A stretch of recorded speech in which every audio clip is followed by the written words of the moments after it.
tenido la oportunidad de trabajar con niños con trastornos generalizados del desarrollo, síndrome de Asperger, síndrome de Rett, trastornos desintegrativos infantiles, espectro autista. Bueno, independientemente de eso, la cantidad de años a veces no son suficientes porque pues ese es un trastorno tan complejo, tan amplio, que definitivamente requerimos la capacitación continua y constante. Bien lo dice el señor Sergio Tobón, que cada uno de nuestros conocimientos y cada una de nuestras capacitaciones las tenemos que concatenar para construir precisamente esos aprendizajes significativos que se requieren en nuestros alumnos de educación especial.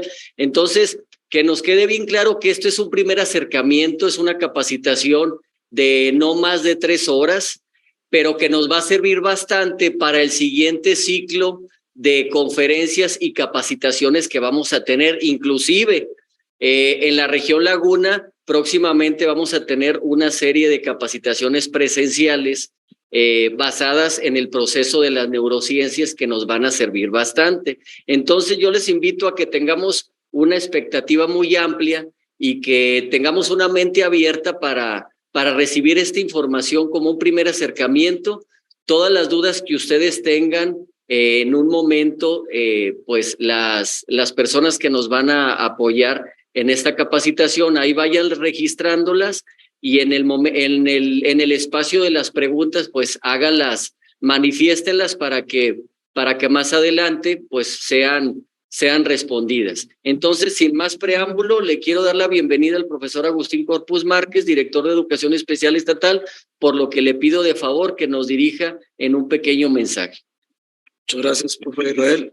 Agradecerles a todos, efectivamente, a las supervisoras de la región Laguna, esta convocatoria y esta asistencia a la misma. La maestra Doris, la maestra Belia, la maestra María, así como sus directivos y demás personal docente que hoy están aquí presentes. Nada más solo de favor, sí me gustaría, porque aparece en atención y en, ¿cómo les diré? Para no verme así muy autoritario, yo sé que son 3 horas, que prendieran su cámara en atención y un respeto a los ponentes, porque pareciera que estamos hablando ante una pantalla oscura, y agradecerles a los que ya la tienen prendida. Yo sé que de repente nos paramos por un vaso de agua, un vaso de refresco, o al baño, incluso porque son 3 horas, y la podemos apagar y prender, pero sí de favor, y agradecerles que tengamos la cámara prendida. Muchas gracias a los que lo están haciendo y a los que lo van haciendo, pues, para lo mismo. Agradecerles, es mi región, la quiero mucho. Tengo aquí presente, no podía dejar este importante curso. Sabemos que tenemos muchos casos con este tipo de niños, con estas características, y seguro estoy que esta plática, este curso que hoy tenemos, nos va a servir de mucho para nuestro trabajo diario. Ahorita lo decía el maestro, cualquier duda que tengan, cualquier actividad que ustedes necesiten, aquí están las licenciadas, darles las licenciadas la bienvenida a la licenciada Bethel y a la licenciada Nayeli, especialistas que tienen mucha experiencia en el trabajo con este tipo de niños. Y pues bueno, yo seré más breve, agradecerles su asistencia y no me queda más que dejarlas con las licenciadas y quedo a sus órdenes. Cualquier cosa que se les ofrezca, aquí estamos para servirles. La mesa técnica, los especialistas del área sustantiva, aquí estamos al pendiente. Muchas gracias y pues bueno, las dejo en manos de las licenciadas Bethel y Nayeli, que son especialistas en el tema. Gracias y quedo a sus órdenes. Gracias.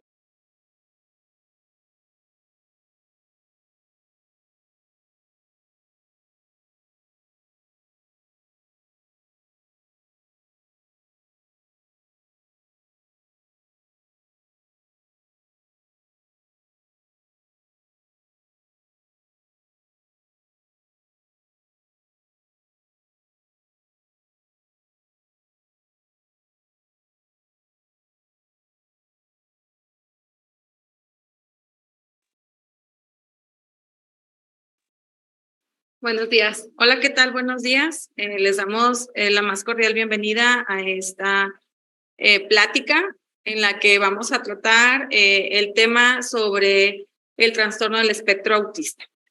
Nosotras trabajamos en la unidad de autismo del CRES Saltillo. Estamos regidas bajo la unidad de autismo del CRE de Torreón. Está a cargo de la doctora Elizabeth Gutiérrez. Ella es la coordinadora del programa general a nivel estatal y estamos coordinadas con ella en esta unidad.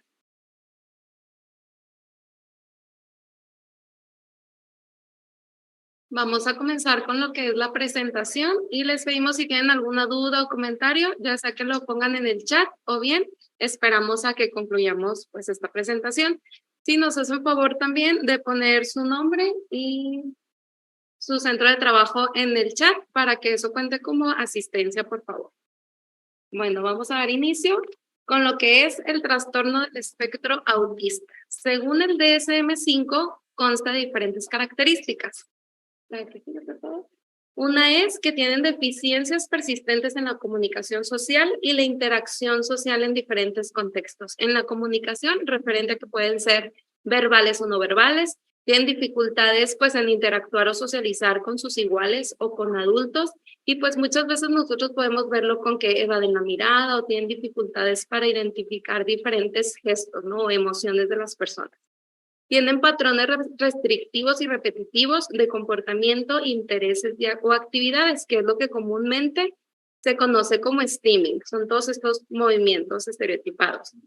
Los síntomas han de estar presentes en las primeras fases del periodo del desarrollo. Muchas veces a los primeros meses de nacido o el primer año se puede identificar o diagnosticar este trastorno. ¿Por qué? Por las características que presenta. Incluso hay pues padres de familia que ya tienen más hijos y pueden decir, ok, mi niño al año caminó y mi hijo que acaba, bueno, más el último, pues tiene 1 año y medio, no camina, o tiene 2 años y no tiene lenguaje. Entonces ya cuando pues es el segundo o tercer hijo, pues tienen una referencia, o bien pues pueden tener la comparación con otros niños que estén a su alrededor. Los síntomas causan un deterioro clínicamente significativo en lo social, laboral u otras áreas importantes del funcionamiento habitual. Y la discapacidad intelectual y el trastorno del espectro del autismo con frecuencia coinciden. Vamos a ver más adelante lo que son las evaluaciones para este diagnóstico, pero es importante hacer la referencia que así como se diagnostica el autismo, es importante hacer una prueba de CI para determinar el coeficiente intelectual y así saber si el autismo está relacionado con una discapacidad o está asociado con ella o no, porque no siempre es así. Si está asociado o no con un problema de lenguaje, si está asociado o no con alguna otra enfermedad genética, algún síndrome y demás.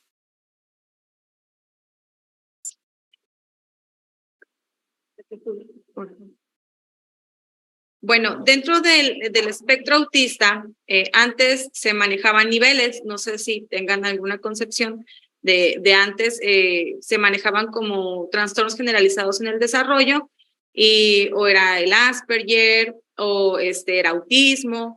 Ahora todos, como dijo la maestra Betel, se juntan en un solo trastorno y lo vamos a manejar por grados de autismo, ¿sí? En el grado número 1, es el primer grado, es el niño necesita ayuda.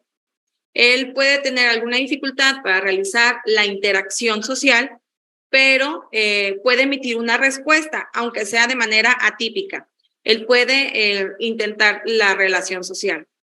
Aquí los problemas frecuentes es que tiene dificultad para organizarse y esta organización es lo que le dificulta la autonomía, pero necesita solamente ayuda, ¿sí? Algo de ayuda. No es como muy notable la ayuda para él. En el grado 2, aquí es muy notable la necesidad de ayuda del niño. Tiene una interacción muy limitada, sus respuestas sociales son reducidas, ¿sí? En diferencia del grado 1, que sí las emite, aunque no sean las adecuadas, aunque sean atípicas. En el grado 2 hay muy poca interacción social, las respuestas no se presentan o son muy reducidas y solamente a la apertura social próxima, ¿sí? Como la familia o a algunas personas que él conoce y a los que les tiene mucha confianza. Presenta ansiedad o dificultad para cambiar el foco de interés. Esta es una ayuda muy notable. Y en el grado 3, que necesita ayuda muy notable, bueno, son niños que tienen limitaciones en las habilidades verbales, su comunicación está muy, muy limitada, hay ansiedad intensa, y le dificulta mucho cambiar el foco de interés. Podemos ver o nosotros observarlos o catalogarlos de manera inadecuada como problemas de conducta. Sí, cuando ya vemos que es que este niño es autista, pero tiene problemas de conducta, no tiene un lenguaje oralizado adecuado o ni siquiera oralizado, ¿verdad? A lo mejor solamente emite algunos sonidos, sus problemas o sus dificultades de interacción son nulas, no existen, ¿verdad? No hay interacción social, ni siquiera con la familia, no hay interacción visual, ni siquiera con la familia, entonces ya hablamos de un grado 3 en el que el niño necesita una ayuda muy, muy notable. Bueno, para hacer un diagnóstico acertado y adecuado, es importante que un neuropsicólogo aplique una batería de pruebas que pues son las siguientes. El A2 es la escala de observación para el diagnóstico del autismo. 2, ¿por qué? Porque pues es la versión 2. Esta es una evaluación estandarizada y semiestructurada de la comunicación, interacción social, juego o uso imaginativo. Esta evaluación se aplica con una serie de materiales, de juguetes, de objetos, en donde por medio de la interacción o viendo cómo el niño los manipula, pues bueno, nos da ciertos indicadores. Otra prueba es la ADIR, es una entrevista para el diagnóstico de autismo revisada. Estaba enfocada específicamente a los cuidadores, a los papás, a los tutores, incluso muchas veces se considera por la opinión de los docentes, quienes están más cerca del niño. Y pues igual nos sirve para identificar áreas como el lenguaje y la comunicación, interacción social, conductas e intereses del niño. Otra prueba que muchas veces se considera es el DSM, que es el desarrollo psicomotor, se aplica a niños de 0 a 2 años. Igual se evalúa lo motor, el lenguaje, lo social y la coordinación. El CARS es una escala de valoración del autismo infantil. Esta es una escala que consta de 15 ítems o temas, en donde aquí sí se puede diagnosticar el nivel o el grado de autismo que el niño presenta. Y pues bueno, la escala Wechsler, una escala que es de suma importancia para poder identificar el grado de CI que el niño tiene. Y el nivel de lenguaje, que por medio de pues, diferentes evaluaciones ya estandarizadas, pues para identificar si el niño es no verbal, es verbal, si tiene un lenguaje expresivo, receptivo y demás. Todo este conjunto de evaluaciones permite pues establecer un programa de trabajo pues específico para cada niño. Así es, nosotros consideramos que esta batería o este compendio de baterías son las más adecuadas a aplicarse. Es una generalidad, ¿verdad? Cada docente o cada neuropsicólogo puede ir sugiriendo el que se adapte más a las capacidades del niño. Nosotros sabemos la necesidad que presenta, pero lo que necesitamos saber es cuáles son sus habilidades, cuáles son sus competencias para poder nosotros partir de esto. Tanto no nos podemos quedar con el puro coeficiente intelectual, si nos marca el ítem, ¿verdad? De dónde podemos partir nosotros como maestros, nosotros como maestros de educación especial, para saber conceptualmente hacia dónde dirigir las evaluaciones, pero lo que es la estructura motora, neuromotora, pues también es parte importante porque nos demuestra el proceso de desarrollo que lleva biológicamente. El nivel de lenguaje también nos menciona, ¿verdad? Nos da un indicador de cómo es el proceso de desarrollo a nivel neuronal, porque sabemos que el lenguaje no solamente es motoro en la emisión, sino que las áreas del lenguaje de Wernicke y de Broca nos indican si están dañadas o no, entonces tiene una lesión a nivel neuronal, ¿verdad? Entonces, todas estas baterías nos ayudan a, como dice la maestra Betel, a estructurar una atención más adecuada para ellos. Bueno, aquí vamos a ver algunos indicadores, no son generalizados, ¿sí? Son algunos indicadores que hemos visto o podemos ver o a lo mejor no hemos identificado y que presenta algún niño que todavía no está diagnosticado, pero están presentes y nos pueden decir que probablemente tengan un trastorno del espectro autista. Normalmente los niños no hacen un contacto visual o es deficiente, no es efectivo, trata de cambiar el foco de atención, no permite que le hables a la cara, ¿sí? Te puede responder, pero siempre tiende a voltear hacia otro lado. Puede haber un retraso grave en el lenguaje, sobre todo si nosotros comparamos con niños de su edad, ¿sí? Si hacemos esa comparación con, como decía la maestra, con un hermanito, ya tuviste la experiencia previa del desarrollo del niño, de un niño neurotípico, Entonces, cuando llega un niño con algún trastorno, con alguna dificultad, ahí es donde empiezas a ver que hay distintas problemáticas, ¿verdad? En el lenguaje. Entonces, sí nosotros podemos notarlo de manera simple. En los grados de autismo más severo es cuando más problema del lenguaje tenemos. Su comprensión es literal al lenguaje, ¿sí? Las palabras deben ser literales. Si nosotros utilizamos el lenguaje con doble sentido, entonces el lenguaje figurado, el niño no lo va a entender porque lo que tú le dices, eso es lo real, lo que hay. Sí, yo siempre les digo como ejemplo, cuando nosotros hablamos, en México tenemos una pues gama muy amplia de el uso de nuestro lenguaje, del español, y utilizamos muchas palabras coloquiales, muchas frases. A mí la que así como se me hace más expresiva es la de cuando está lloviendo muy fuerte y decimos, está lloviendo tan fuerte que el cielo se va a caer. Entonces el niño escucha la frase y después le da pavor la lluvia. ¿Por qué? Porque el niño piensa que el cielo efectivamente se va a caer sobre él cuando está viendo que está lloviendo mucho. Entonces literalmente toma esas palabras y las toma como ciertas, como reales. Cuando nosotros hablemos con los niños, debemos decir, utilizar un lenguaje fácil de entender para que él no pueda tomarlo tan literal. ¿Sí? Hay dificultad para la comunicación no verbal, ¿sí? En cuanto a la expresión. Presenta algunas estereotipas, puede presentarlas, no todas las presentan, ¿sí? Es dependiendo a nivel neuronal, su sistema nervioso, por donde está presentando la fuga de actividad, ¿sí? Puede presentar estereotipas motoras, aletear, balancearse, caminar de puntitas, y sobre todo los niños tienen una afectación muy grande en cuanto a los estímulos sensoriales. Se presenta lo que se denomina la atención de túnel. Ellos tienen focalizado, imagínense que si nosotros tenemos tapados los ojos así en un solo punto, entonces eso es lo que ellos manejan casi siempre, la atención de túnel. Se fijan en un objeto, se fijan en una persona, en una cosa y están sobre eso. ¿Sí? Se enfocan sobre los aspectos, como si hicieran, nosotros ponemos el ejemplo como el zoom de una cámara, ¿sí? Así es como ellos permanecen observando cada uno de los aspectos de ese objeto.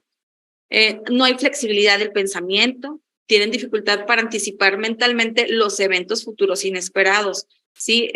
No tienen esa capacidad de resolver los problemas o de resolver las situaciones de una manera flexible. Su pensamiento no es flexible ante el cambio brusco o ante el cambio, por ejemplo, sí, ¿cómo le puedo decir la palabra? ¿Cómo? Radical. Sí, radical, o sea, cambiarlo de repente, repentinamente, perdón, esa era la palabra que estaba buscando. Tienen mucha dificultad para cambiar en ese tipo de situaciones repentinas. Aquí nosotros manejamos la teoría de la mente, que es una competencia que tenemos nosotros los seres humanos de otorgar el entendimiento de las emociones y los pensamientos de los demás, el ponernos en el lugar del otro, ¿sí? Y aquí están afectadas las neuronas espejo. El niño no tiene la capacidad, por ejemplo, de sentir el sufrimiento de otra persona, no entiende el por qué está triste o no entiende el por qué está contento, ¿sí? Porque hay acciones que no son tan evidentes y que pudieron desencadenar un sentimiento y el autista no tiene el entendimiento de por qué está sucediendo. Sí, el ponerte en el lugar del otro. Cuando nosotros, un niño le pega o le quita a lo mejor un juguete a otro niño y le dices, oye, pero ¿por qué se lo quitas? Y regañas al niño autista y está llorando el otro y dice, ponte en su lugar. Bueno, el niño con autismo va a ser muy difícil decir, pues, ¿quieres que yo también me ponga a llorar o cómo, verdad? ¿Por qué? Por la literalidad que ellos están manejando. A eso nos referimos con la teoría de la mente en cuanto a las neuronas espejo. La mayoría de las personas con autismo muestran una entonación en la voz diferente al que nosotros comúnmente manejamos.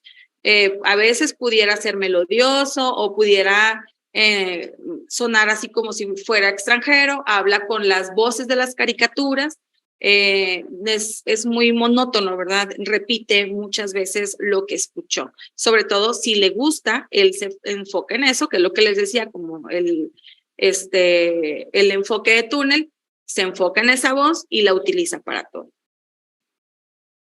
Bueno, otros indicadores que también podemos observar de una manera muy rápida con nuestros niños con autismo son los aspectos que van relacionados con lo sensorial, que es algo que vamos a manejar a profundidad más adelante. Uno de ellos es que tapan sus oídos, o sea, ante los ruidos que están muy fuertes. Incluso hay niños que pues es tanta la intolerancia ante el ruido del bullicio, del camión, etcétera, que pues es necesario usar audífonos, ¿no? Incluso ellos pues generan esos ruidos fuertes también, como cerrar la puerta del baño muy fuerte, como el cantar de una manera exagerada y demás. Evitan eventos que involucren confusión y ruido. Por eso la intolerancia ante un evento como la kermés, la piñata, un evento navideño. Reaccionan con muchos nervios a las salpicaduras o manchas de su ropa, tienen esa intolerancia. Rasgan y sufren agitación psicomotor cuando llevan ropa nueva y pues bueno, a veces lo demuestran con esos steaming que tienen los niños, ¿no? De moverse, es una forma en que ellos reaccionan. Tienen un problema con el cambio de ropa de temporada, hay muchos niños que pues prefieren estar descalzos, pero obviamente llega el invierno y pues ponte calcetas, ponte zapatos, ponte una chaqueta y pues no lo toleran. Incluso pues les molestan las texturas pues de este tipo de ropa. Chocan deliberadamente contra otros niños y provocan un contacto físico fuerte. ¿Por qué? Porque necesitan esa sensación en su cuerpo, o bien todo lo contrario, o sea, reaccionan cuando les tocan. De guandos, siempre. ¿Qué? ¿En la dirección? Ah, sí. En la tendita de afuera, sí, sí. ¿Sí, verdad? Sí. Como voy a salir, voy a sacar unas copias. Sí, está bien. Una disculpa, vamos a silenciar los micrófonos para evitar la distracción. Gracias.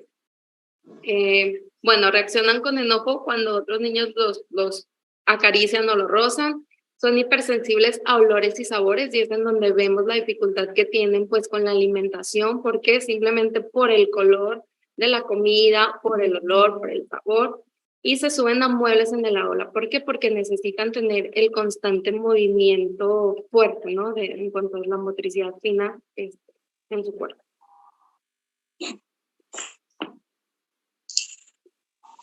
Esta es una tabla que nosotros utilizamos al momento de trabajar con el niño con autismo.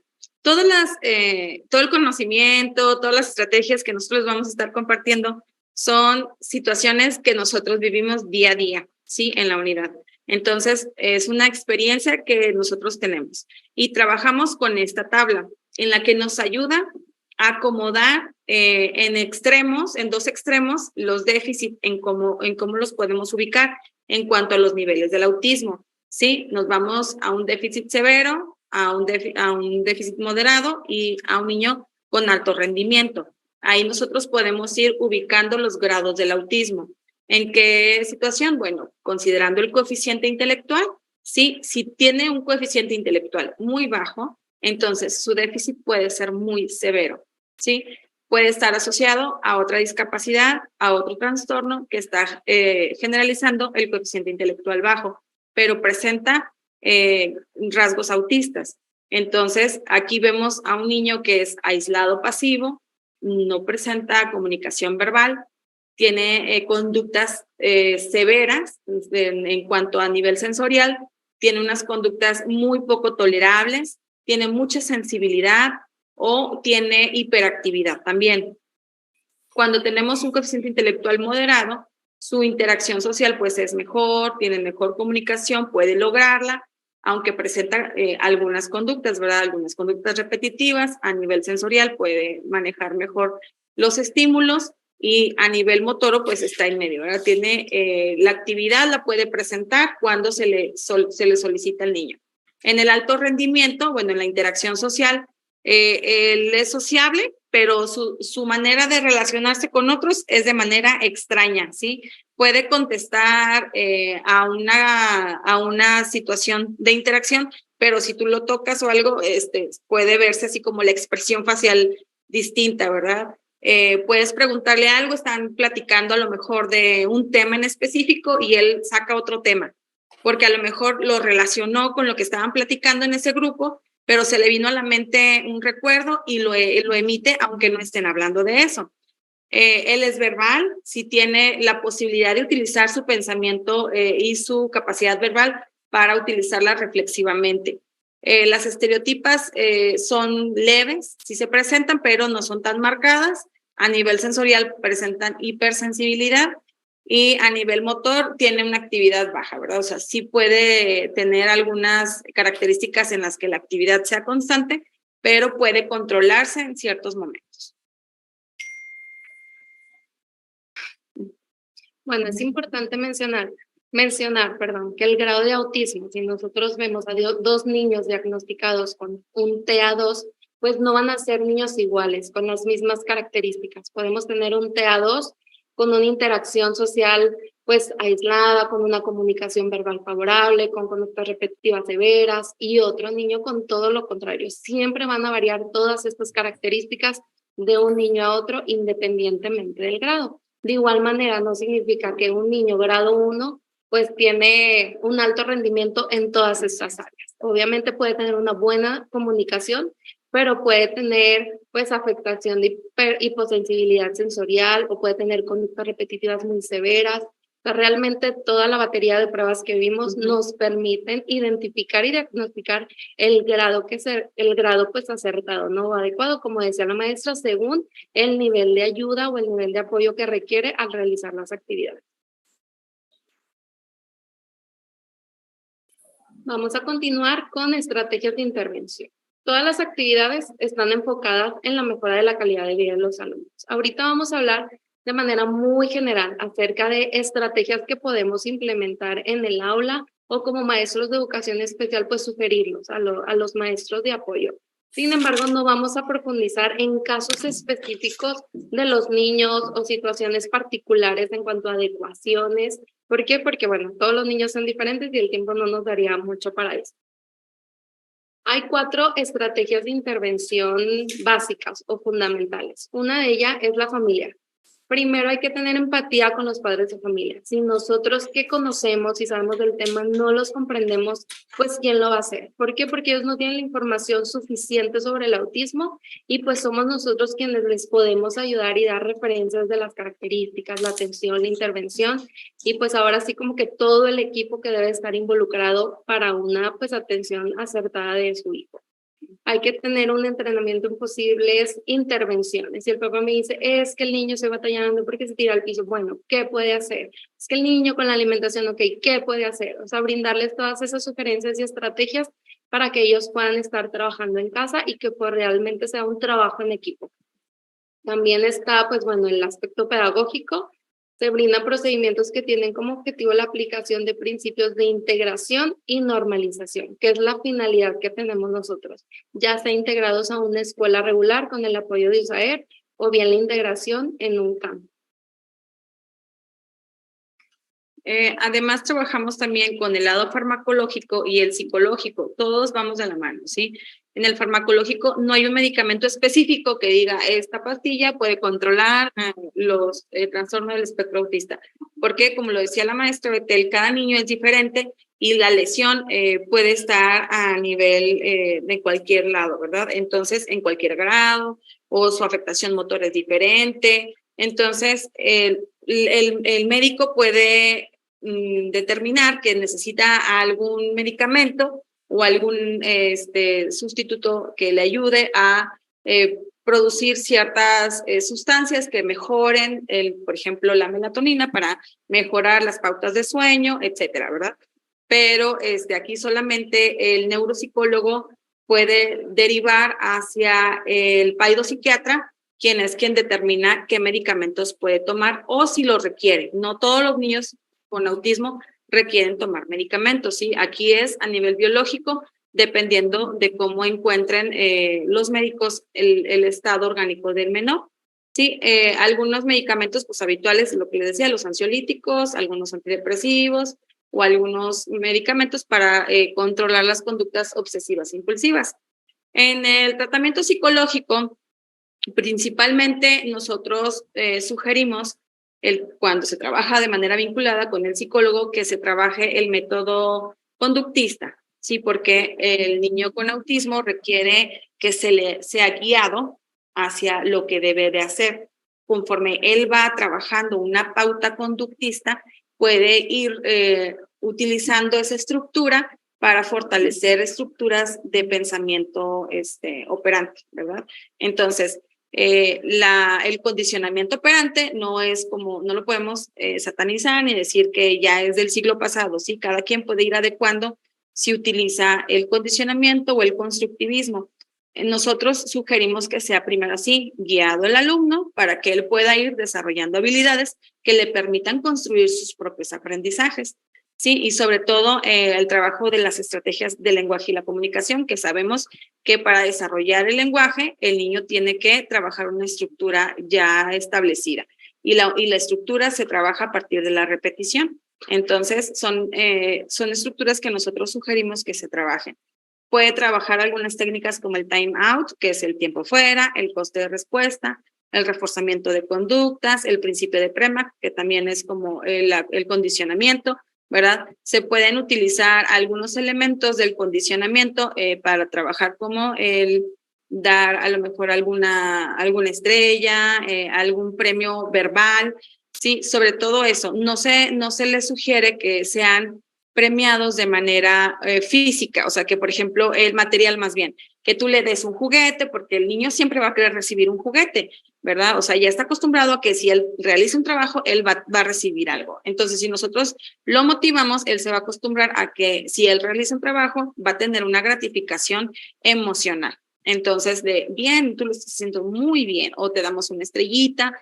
Entonces, hay que irlos acostumbrando solamente al reforzamiento verbal. Bueno, vamos a pasar ahora a un tema que es muy importante, que es la integración sensorial.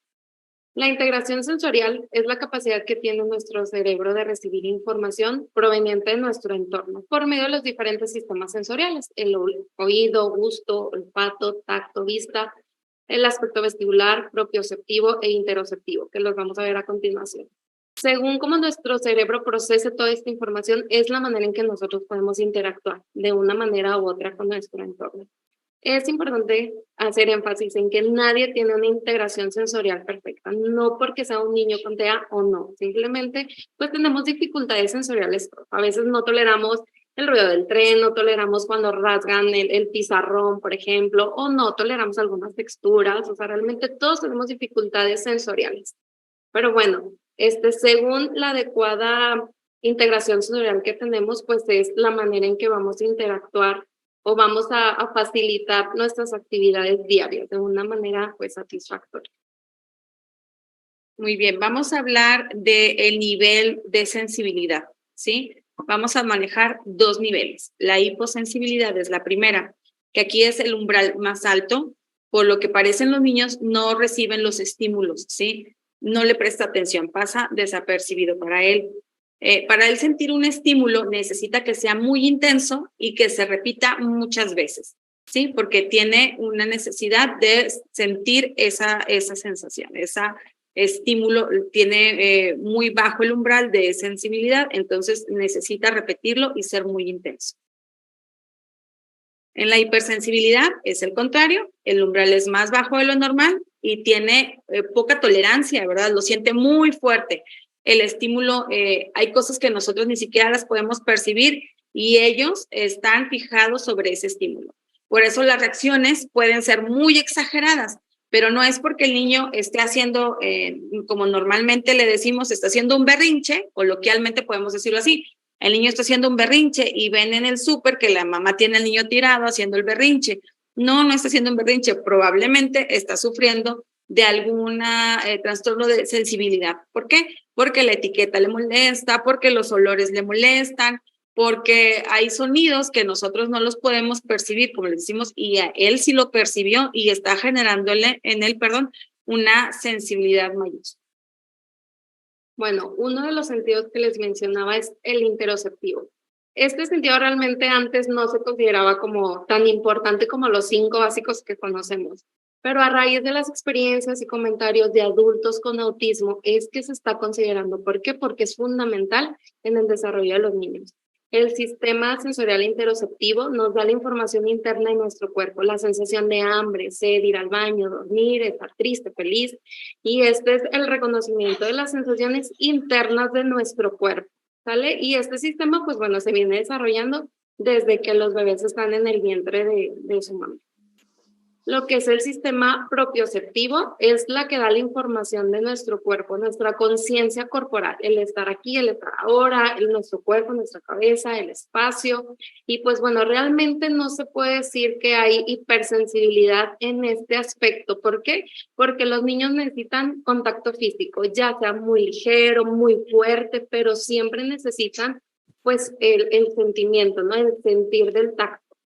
Y pues bueno, muchas veces requieren de un abrazo muy fuerte, como les decía, de una sola caricia, y bueno, otras estrategias que vamos a mencionar más adelante. Y en cuanto a la hiposensibilidad, buscan constantemente abrazar, se cuelgan de otras personas, tienen poca coordinación, disfrutan chocarse contra la pared, como los objetos. ¿Por qué? Porque a lo mejor lo que nosotros podemos ver como una conducta muy exagerada, de cómo va a correr y se va a aventar contra la pared. Bueno, para lo que nosotros puede ser un causante de dolor, para ellos es pues una sensación ligera y parecen estar siempre agotados. Lo que es el sistema sensorial vestibular está en el oído interno y da la información y sensación de gravedad. O sea, la cabeza está sobre mi cuerpo, sobre mis brazos, tienen ciertos movimientos. Bueno, aquí la hipersensibilidad es cuando reaccionan negativamente al balanceo, columpios, movimientos bruscos o hacia atrás. No toleran estar boca abajo, les altera despegar los pies del suelo. Y en el lado contrario, que es la hiposensibilidad, se balanzan constantemente, disfrutan el movimiento, les gustan los objetos o juguetes que giran o que se mueven mucho, buscan las alturas porque disfrutan de ella y les gustan los ventiladores. ¿Por qué? Por el movimiento constante, todo lo que tenga ruedas, objetos y demás. Estos tres sistemas forman un engranaje correcto. Al momento en que estos tres sistemas tienen un buen funcionamiento, entonces podemos pensar que se van a desarrollar el resto de los sistemas sensoriales. Porque no sé si les ha pasado que muchos de los niños con autismo pues tienen pues un retraso en el control de esfínteres. ¿Por qué? Porque el sistema interoceptivo no está desarrollándose adecuadamente o bien no están todo el tiempo pues sentados sin moverse o todo lo contrario, son niños que están corriendo, suben y bajan, pues bueno, no hay un buen funcionamiento en cuanto a estos tres sistemas.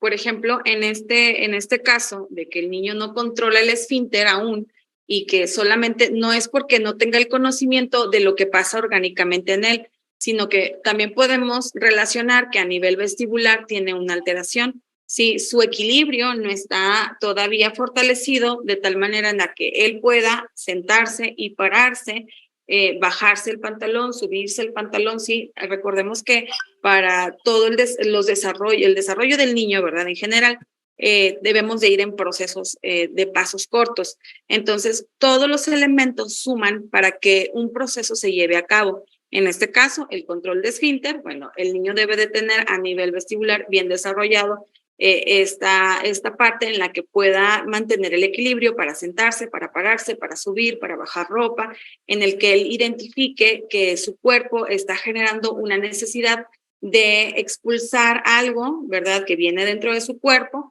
y cómo puedes tú a nivel cognitivo relacionar toda esa información para retenerlo, para que no salga de tu cuerpo sin avisar, ¿verdad? O sea, cuando tú tienes ya la necesidad y empiezas a ver que esto se debe relacionar o sea, debes irlo al baño, ya empezamos a relacionar todos los conceptos, ¿verdad?, del proceso de adaptación para el control de esfínter, entonces ya él empieza a estructurar un conocimiento, ¿sí? Todo esto que les estamos presentando va encadenado, ¿sí? No es como va aislado una alteración sensorial de otra, todas van de la mano.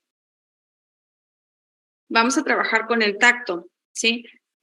Los niveles, la hipersensibilidad y la hiposensibilidad. A nivel hiper, bueno, aquí son niños que les incomodan que se les acaricie, que se les toque, que les decía ahorita, la estructura de la ropa, las etiquetas.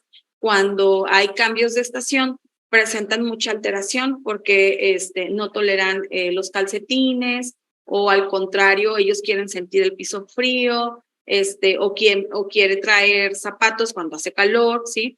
Rechaza que le toquen, no le gusta que le corten las uñas, el cabello, prefiere bañarse en la tina, ¿verdad? A que tú lo estés tallando porque no tolera el contacto del jabón o de la esponja, no les gusta peinarse, pareciera, ¿verdad? No es como identificarlos por ese lado, sino es más bien como las pautas. En la hiposensibilidad, pues los estímulos deben ser más intensos para él, ¿verdad? Él se siente cómodo con ropa que le queda muy ajustada. Son niños que les gusta tocar todo, ¿sí? Que pueden ser muy intrusivos porque se acercan a ti y te tocan porque quieren sentirte, ¿sí? Probablemente la textura de la ropa que tú traes o del cabello o de algo lo que tú tienes en tu cuerpo, a él le llama la atención, entonces se acerca para poder tener esa sensación. A veces puede parecer que no sienten dolor, ¿sí? Son, como decía la maestra Betel, que son niños que pueden correr y golpearse en la pared y no sentir dolor aparentemente, ¿verdad? Aunque su organismo sí está sufriendo un daño como cualquier otro organismo, solamente que a nivel sensorial él todavía no puede presentar ese sentimiento, esa sensación, perdón. No siente cuando le tocan, disfruta de jugar de golpes fuertes o de bruscos, juegos bruscos, se puede golpear a sí mismo y tiene poca percepción a la temperatura. Son niños que probablemente han visto que se muerden, ¿sí? Que traen su callito porque se muerden, tienen la necesidad de sentir esta parte sensorial en la piel. En el oído, bueno, pues al nivel de la hipersensibilidad, son niños que les asustan muchos sonidos, sobre todo sonidos muy cotidianos, ¿sí? Como pues la secadora del cabello, la licuadora, el teléfono, cosas muy sencillas que a otros parecieran no alterarles. Puede despertarse fácilmente, o sea, dice, no había ni un sonido, pero moví la sábana y se despertó. Escuchó el sonido de la sábana, escuchó la puerta, escuchó la vecina de 3 cuadras y se despertó. Sí, suele taparse los oídos. No sé si los han visto los niños que traen sus audífonos porque no toleran ningún sonido.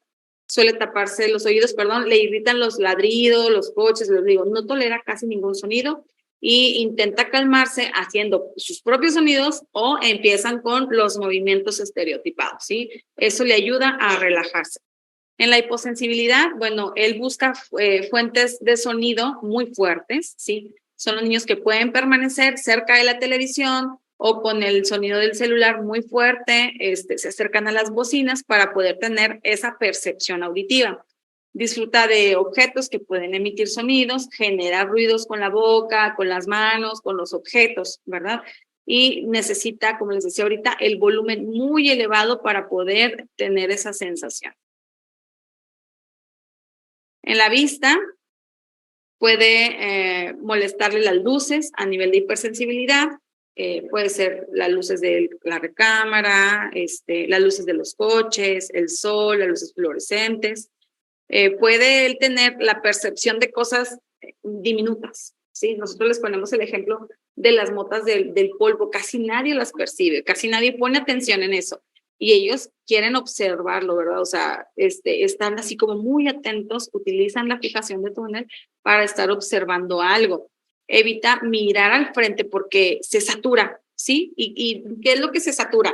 Su vista está percibiendo todo, el movimiento de tu boca, el movimiento de tus ojos, está escuchando el tono de tu voz, está observando cómo son tus gestos, entonces eso para él le representa saturación, entonces a nivel visual, entonces evita por eso voltear fijamente hacia una persona que le está hablando y pues puede taparse los ojos mientras tú le enseñas algo.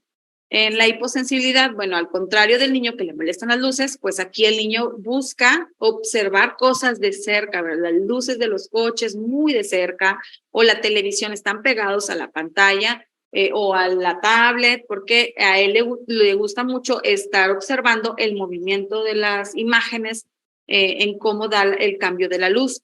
Les agrada jugar con juguetes que emiten luces, utilizar linternas. Les gusta observar objetos que se mueven, son niños que tienen la fijación, por ejemplo, en el movimiento de las llantas, que se pasan moviendo el carrito de un lado hacia otro, ensamblando cubos de cierta manera con un orden específico. Puede observar fijamente a las personas, pero no estar observando lo que le hablas, ¿verdad? O sea, puede poner atención a tu característica visual, pero auditivamente no te está poniendo atención. Les gusta ver el movimiento de las manos, o ellos mismos hacer sus movimientos y estar observándose cómo se realizan. En cuanto al olfato, Son niños que, bueno, los hipersensibles detectan olores muy rápido, rechazan olores fuertes como perfumes, evitan objetos o espacios en donde haya mucha gente porque pueden ellos percibir un mal olor de manera inmediata. Les desagrada el olor a la comida que se desprende de un comedor, de un restaurante, y es en donde decimos, ¿por qué no tolera estar en el restaurante? Bueno, porque no tolera el olor de tanta comida. No tolera el uso de perfumes, de colonias, y detectan rápidamente ambientadores y lo rechazan. Pudiéramos nosotros llegar a un lugar y decir, no huele a nada, y ellos percibir ese olor a cloro, donde trapearon, a pinol, o sea, tienen una percepción pues mucho más desarrollada. En cuanto a la hiposensibilidad, disfrutan con productos que ofrecen olores fuertes como pegamento, ambientadores, perfumes, o bien pueden estar pegados siempre a una persona. ¿Por qué? Porque el perfume o el olor pues les resulta agradables, e incluso pueden llegar a olerse cuando orinan o expulsan sus heces y jugar con ellos por el olor que pues les agrada a ellos. En la alimentación, generalmente hemos visto que los niños con autismo presentan selectividad alimentaria, y esto es principalmente porque conjugamos varios sentidos, ¿sí? No solamente hacia el gusto, sino que aquí el niño está observando, está oliendo, está escuchando. En la hipersensibilidad, al niño no le gusta mezclar los alimentos, ¿sí? Los observa. Tú, por ejemplo, nosotros en México tendemos mucho a servir un platillo de guisado con sopa y a revolverlo, ¿sí? O sea, hay gente que revuelve las dos partes y ellos no toleran ver eso. O sea, quieren ver separados los alimentos y cada grupo de alimentos separado. Tú le puedes servir una porción de verduras mixtas y él no, él solamente quiere ver de un solo color. ¿Sí? Algunos prefieren los alimentos suaves, ¿sí? casi aguados, como el puré, como el yogur, a comer un alimento sólido, porque puede tener una hipersensibilidad hacia el movimiento cuando él está masticando y le dificulta el sentir esa textura o el escuchar cuando crujen. No tolera lavarse los dientes, es muy difícil, le puede dar mucho asco. No le gusta que le toquen la cara, puede probar la comida, pero solamente acercando así la lengua, como si lo que siento me satisface, entonces sí lo ingiero, si no me satisface, lo rechazo.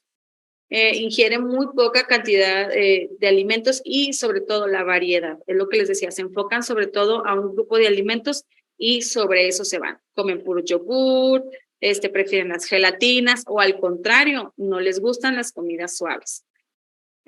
Sobre todo cuando tienen condimentos, no los pueden tolerar, ¿verdad? Porque ya cuando tú das la cucharada al bocado, huele la sal, huele la pimienta, huele los condimentos, entonces ahí ya está emitiendo un rechazo.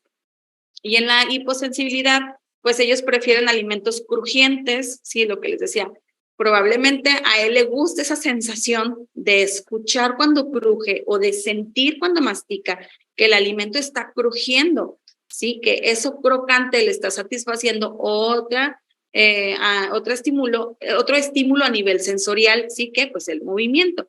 Entonces ellos prefieren estos alimentos que dan sonido, puede mantener la comida en la boca por mucho tiempo, no la tragan, ¿sí? Tienen mucha dificultad para tragar, pero no porque no puedan deglutir, sino porque ellos prefieren tener la sensación de la boca llena antes de tragar. Y tiende a explorar cualquier objeto con su boca. No es que esté en la etapa oral, ¿sí? No es que se haya quedado en ese proceso del desarrollo, sino más bien porque a nivel sensorial eso le permite conocer o seguir investigando sobre ciertos objetos. Es importante mencionar que hay una batería de preguntas y respuestas que nos pueden arrojar todos estos indicadores, en qué es hipersensible, en qué es hiposensible, pero nosotros como maestros no podemos aplicarla. Tienen que ser especialistas en integración sensorial. ¿Quiénes se pueden certificar en integración sensorial? Los de terapistas ocupacionales, únicamente. Nosotros lo que hacemos es tratar de ayudarles a los papás de identificar todos estos aspectos sensoriales para darles las estrategias o sugerencias de cómo reducirlos y cómo el niño se puede adaptar de una mejor manera en los diferentes entornos, porque sabemos que queremos llevarlo a la piñata, queremos que coma mejor, queremos que me mire a los ojos, pero bueno, es todo un proceso y nosotros lo trabajamos mediante actividades multisensoriales. Por eso nosotros tomamos esta parte del trabajo con niños autistas, porque no solamente enfocarnos a la capacidad intelectual que él tenga, porque entonces podemos irnos hacia los contenidos de cada grado escolar y poder trabajar específicamente con los contenidos. Pero el niño no va a poder llegar al desarrollo de conceptos específicos si a nivel sensorial no presenta una buena estimulación. Entonces, nosotros hemos aprendido con el trabajo diario que favoreciendo el desarrollo de la estimulación sensorial o de la sensorialidad, nosotros podemos desarrollar habilidades que les permitan al mismo tiempo establecer conocimientos y que a lo mejor no parecían estar entrelazados, pero al final de cuentas, cuando tú te vas dando cuenta que el niño puede tolerar en mejor medida los estímulos, los demás conceptos, los demás contenidos se van aprendiendo o se van desarrollando de una mejor manera. Entonces, como les comentamos desde el principio, estas son sugerencias de actividades que nosotros hemos trabajado, de contenidos que nosotros hemos trabajado. A nivel sensorial, nuestros alumnos han tenido mejor respuesta cuando hemos trabajado con las alteraciones hacia cualquiera de los lados, hacia la hipersensibilidad o a la hiposensibilidad. Entonces, llevándolo, no les vamos a quitar esa sensación o esa percepción extrema, pero vamos a ayudarle a tolerar de mejor manera, ¿sí? De igual manera, el autismo no es algo que nosotros podamos ir quitando o desapareciendo de su vida, porque es un trastorno a nivel neuronal.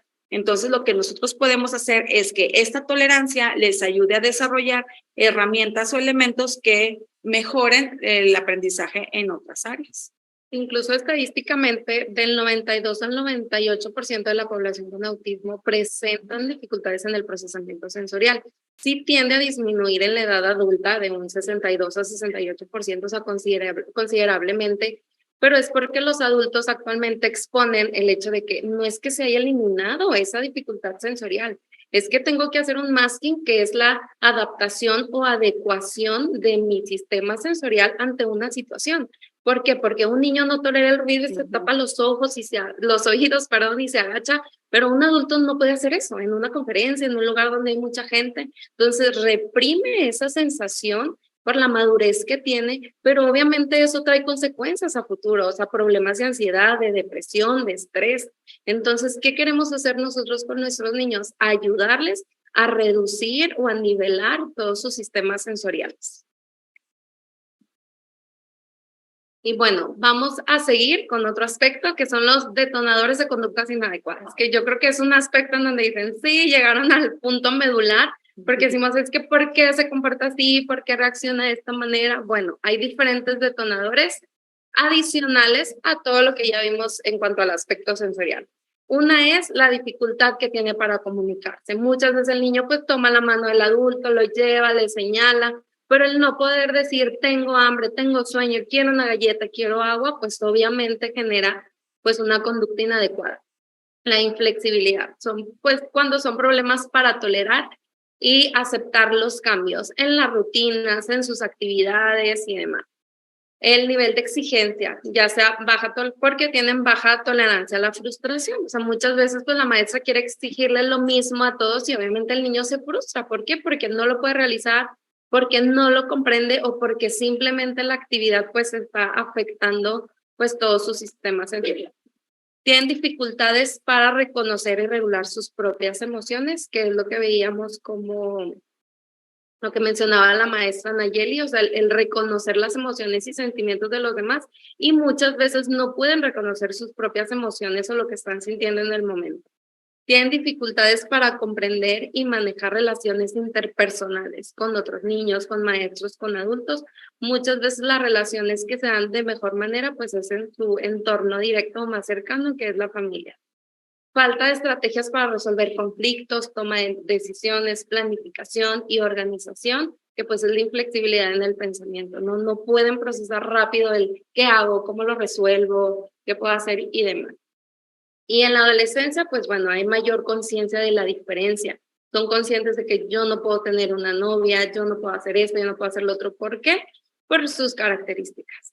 Y deben pasar por un proceso de duelo y aceptación.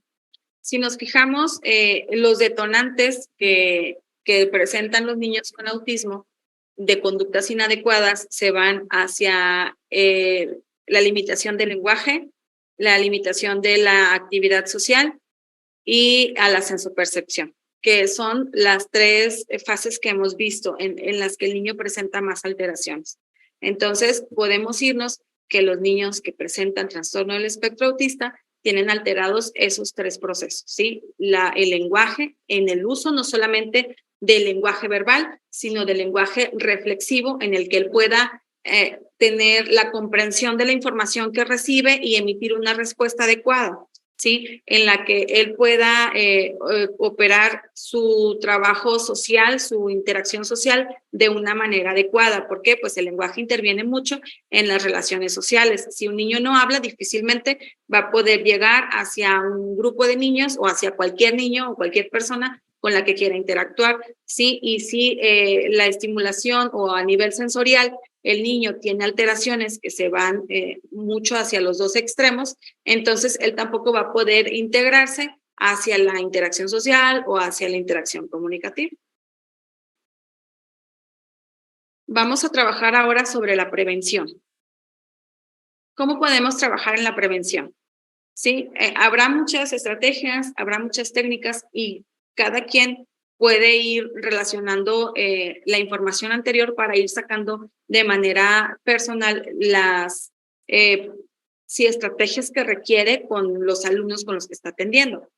Hay que observarlo, conocerlo muy bien. Yo creo que eso es lo principal. Si tú tienes bien identificadas las necesidades del niño a nivel sensorial, a nivel social y a nivel de lenguaje, tú puedes crear las estrategias más adecuadas para el trabajo en la escuela y en la casa. Sí, recordemos que nosotros vamos a hacer una triangulación.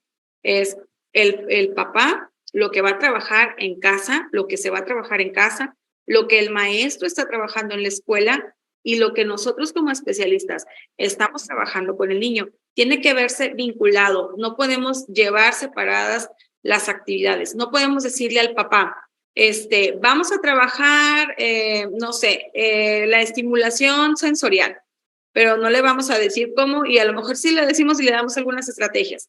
Y en la escuela le decimos, vamos a trabajar la estimulación sensorial, pero no sugerimos que elimine todos los distractores visuales o todas las situaciones que le están generando estrés, entonces no se está cumpliendo completamente esa actividad. Y nosotros en la escuela, nosotros trabajamos con el niño y trabajamos de manera individualizada, sin compartir la información para un lado o para el otro, entonces ahí vamos a generar un choque de información o de trabajo. Entonces lo que hay que hacer es que nosotros podamos trabajar de manera vinculada con la casa y con la escuela regular, que ahorita, bueno, ya yo creo que era 1 de cada 50 niños los que presentaban en las escuelas trastorno del espectro autista, ahorita es 1 de cada 6. Entonces, en alguna escuela puede haber incluso hasta 3 o 4 niños integrados en cada grado escolar, ¿sí? Entonces, es un incremento bastante amplio en cuanto a los niños que presentan este trastorno. Nosotros debemos de tener un entorno predecible y claro, ¿sí? Siempre anticipado a lo que él va a hacer, ¿sí? Con esto podemos manejar una agenda visual, trabajar las rutinas. ¿Por qué les decimos que una estructura hecha? Cuando el niño tiene claro lo que va a hacer, esto le permite tener menos tiempos muertos o menos tiempos para que él pueda externar todas esas dificultades.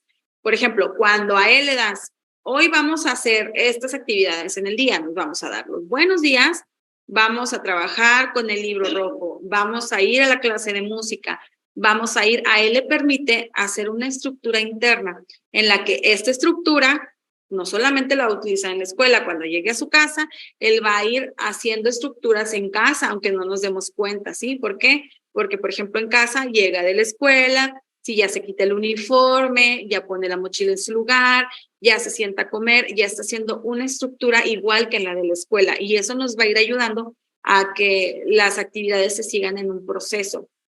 Debemos utilizar un lenguaje claro, sencillo, con instrucciones concretas. Eliminar toda la basura auditiva que nosotros hacemos cuando hablamos. Cuando nosotros hablamos o le damos la indicación a un niño, normalmente decimos, oye, Juanito, levántate de la silla, recoge ese papel que tiraste ahí y ve por tu libro de español, regrésate y siéntate. Entonces el niño ya se perdió. Sí, porque pues no era necesario a lo mejor lo del papel que tiraste, o levántate de la silla, o ve y busca el cuaderno allá en el librero que sea el cuaderno de español. Si tú le dices, Juanito, ve por tu cuaderno de español, entonces el niño ya entiende, ¿verdad?, que tiene que levantarse de la silla y caminar por el libro de español. Si no es necesario que recoja el papel, pues no lo ponemos a recoger el papel, ¿sí? Hay que limitarlo a las actividades que solamente debe realizar y poco a poco ir incrementando el nivel de complejidad en cuanto a las instrucciones que nosotros les vamos dando. El lenguaje sencillo en cuanto a que no sea coloquial, que no sea con doble sentido, porque el niño, como les decía al principio, lo que tú le dices o lo que él ve, eso es lo real. Sí, lo concreto es lo que existe. Entonces, si nosotros hablamos el papelitititito, sí, o sea, pues él va a andar buscando el papelititititito, una minusculidad, aunque no era un papel tan chiquito, era un papel pequeño, ¿verdad? Pero nosotros incrementamos esa dificultad, ese nivel de dificultad. Entonces, vamos a hablarle con palabras sencillas, con instrucciones complejas, muy concretas. Las instrucciones y los materiales que utilice pues deben facilitar la comprensión de las tareas que va a hacer. Podemos utilizar material concreto para que el niño pueda entender cierto concepto. El apoyo visual es lo que les decía ahorita también del ruido auditivo, no ruido visual. Hay que usar los canales, el visual, el kinésico y el auditivo al mismo tiempo. O sea, no ruido visual, no basura visual, va en los 3 canales. El momento de aprendizaje debe ser en el contexto natural, y la interacción siempre debe favorecerse al trabajo entre pares. ¿Por qué? Porque el trabajo entre pares puede favorecer el desarrollo de la interacción social. El trabajar la generalización y la flexibilidad. ¿Cómo? El niño con autismo presenta dificultad en el pensamiento reflexivo en cuanto a que no entiende cómo realizar una actividad de otra manera que la que siempre ha utilizado. La inflexibilidad en el pensamiento, eso es lo que a él le limita a identificar que hay otras estrategias para resolver cierta cuestión. Por ejemplo, el niño siempre tiende a ir por la misma calle o por el mismo camino cuando va a su casa. Si tú por algún motivo cambias esa ruta de traslado, a él le representa algo, pues, no sé, muy inusual y se altera, porque él nunca ha ido por ese camino, si ya sabe que va a su casa. Su casa siempre pasa por la tienda y atraviesa una calle y pasa por una calle, una casa roja, y tú lo llevas por la vuelta de la manzana, aunque lleguen al mismo punto, esto le genera un estrés a él. ¿Por qué? No tiene esa flexibilidad de pensamiento de decir, si yo recorro otro camino, pero puedo llegar al mismo punto. Entonces hay que ir trabajando esto, ¿sí? Que la flexibilidad de pensamiento se vaya extendiendo cada vez más a los niños, a que él pueda resolver las situaciones de diferentes maneras, pero siempre llegando al mismo punto, ¿sí? Las estrategias de autocontrol y de regulación. Nosotros propiciamos el trabajo con psicología para que se trabaje estrategias de terapia conductual para que el niño pueda tener autocontrol y la regulación de sus emociones o de sus sentimientos. Porque aprendiendo a autorregularse es de la manera en la que él puede ir observando, comprendiendo que los estímulos, aunque le alteren, él puede ir pues sí, resolviendo esa dificultad de una manera interna, ¿sí? O sea, aunque no intervengan otras personas. Bueno, estas son algunas estrategias de prevención. A continuación vamos a ver algunas estrategias para regular la situación de crisis que puede ser detonada por diferentes situaciones. Una es caminar hacia adelante, haciendo cuentas, ¿no? 1, 2, 3, 4 y viceversa. Puede ser dentro del aula o fuera del aula. Abrir mucho los ojos y cerrarlos, tocar y percibir diferentes texturas, colores, objetos que hay a nuestro alrededor. Siempre es bueno contar con alguna cajita, así como tenemos el botiquín siempre en el salón, bueno, contar con nuestro botiquín sensorial. ¿Para qué? Para que el niño pueda experimentar, tocar esas texturas y regular su conducta.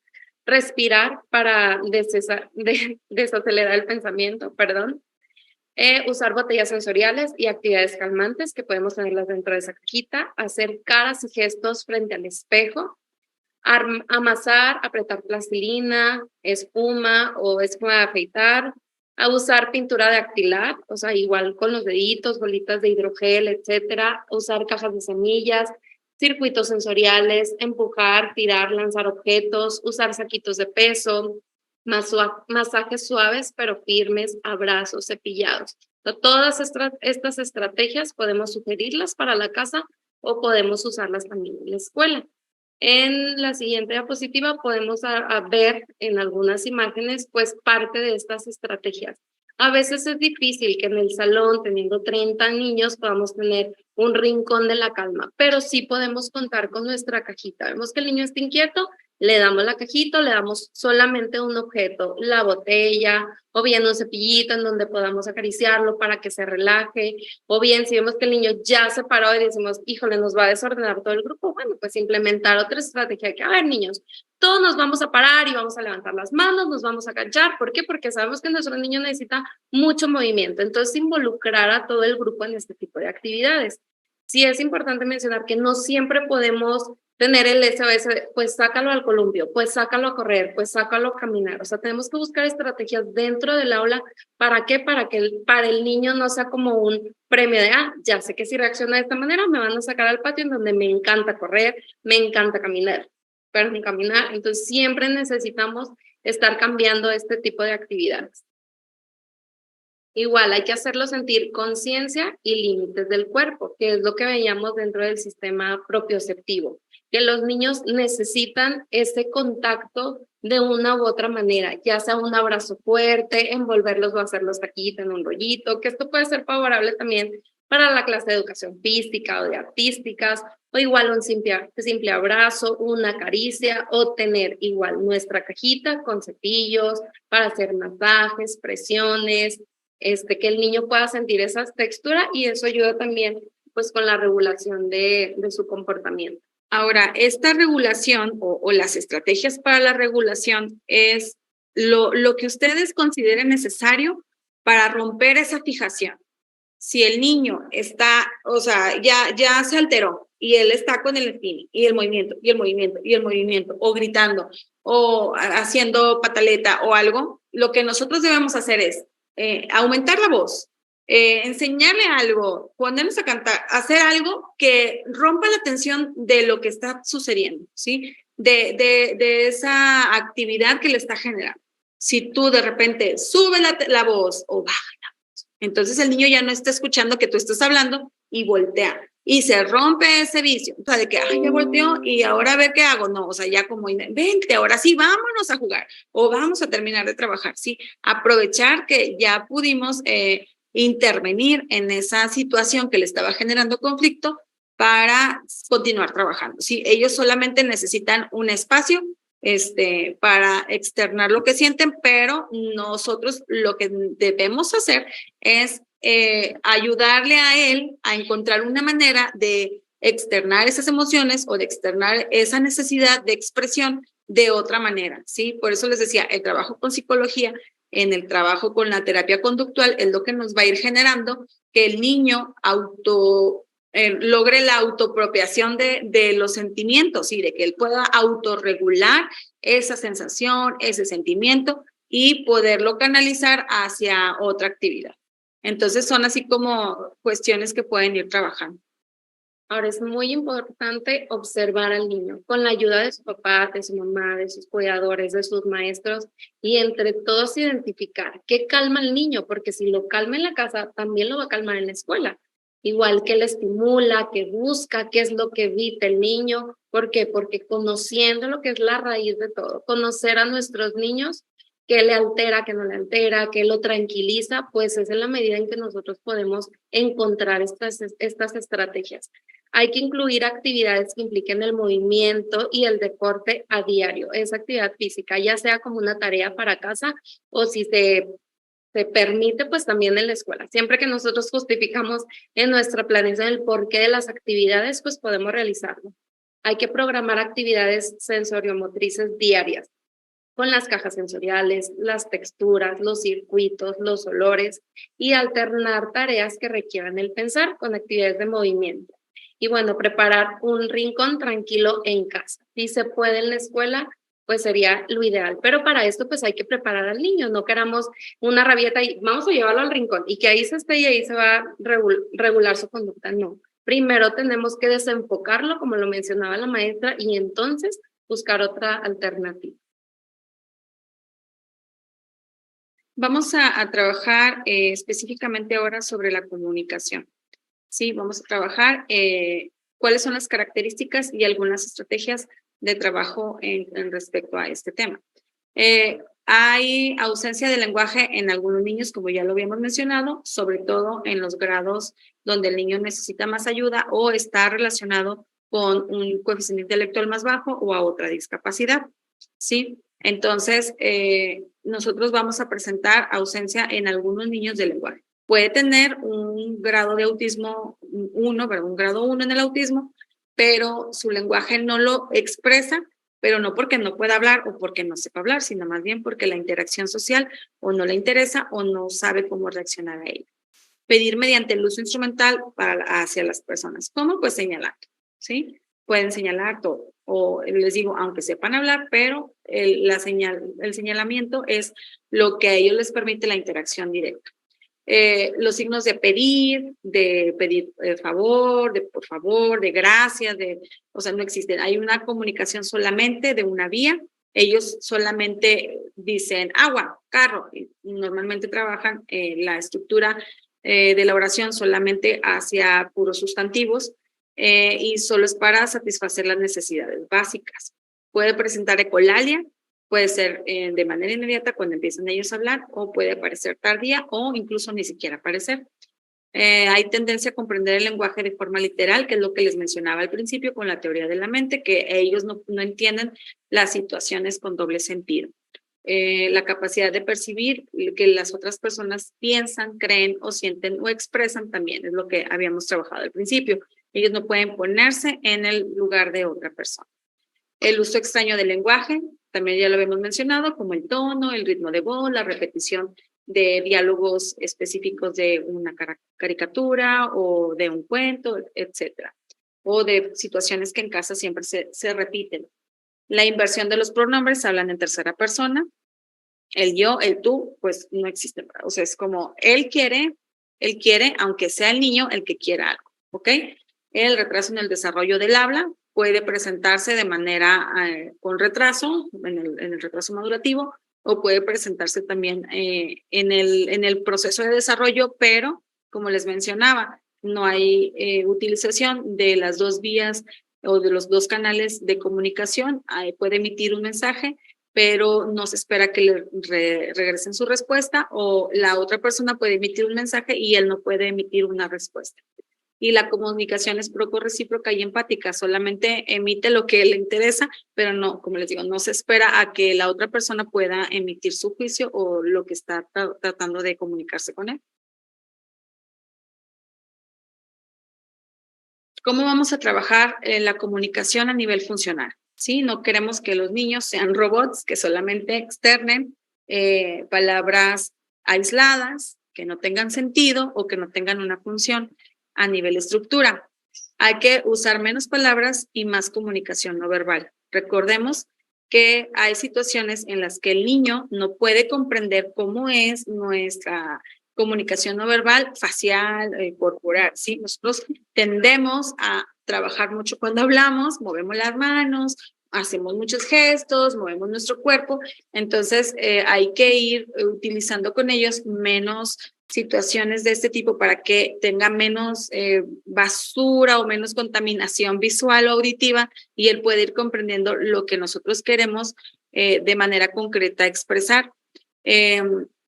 Exagerar los gestos para irlo ayudando a este proceso, ¿verdad? O sea, a lo mejor primero vamos a evitar que el niño pueda tener como mucha saturación de lo que nosotros hacemos, pero si lo limitamos, entonces si nosotros lo aislamos de esta interacción, el niño nunca va a desarrollar las habilidades para trabajar con la comunicación, con la expresión facial.